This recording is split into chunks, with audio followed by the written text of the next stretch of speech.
Gira questa voce. E quando ci sono dei detenuti che possono creare delle rogne, lui dice: mandate lì a me. È su questo che ci ha costruito una carriera. Io qui dentro faccio quello che voglio, è chiaro? Che è successo? Hanno ammazzato Nicola. Sono stati quei pezzi di merda, direttore. Io devo sapere delle cose. Quindi le serve una spia? Diciamo che ti conviene. Lei era molto amico del comandante. Amico è dire poco.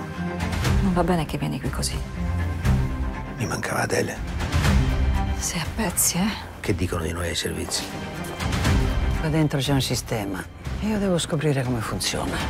Questo libro lo fanno i detenuti, no? Sì, comunicano con l'esterno con quelli. Lei non è data al casino che c'è lì dentro. Se c'è un pericolo che passa dal tuo carcere, l'antiterrorismo lo devi sapere.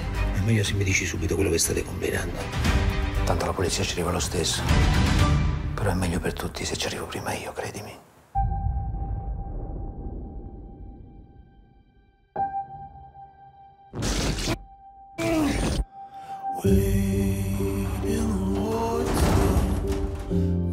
Il nostro è un lavoro difficile.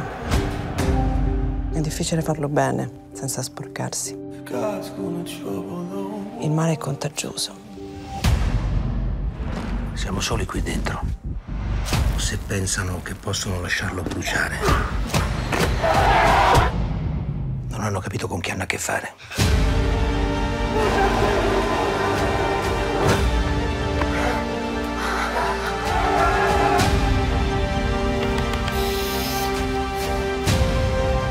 Abbiamo perso il controllo di casa nostra.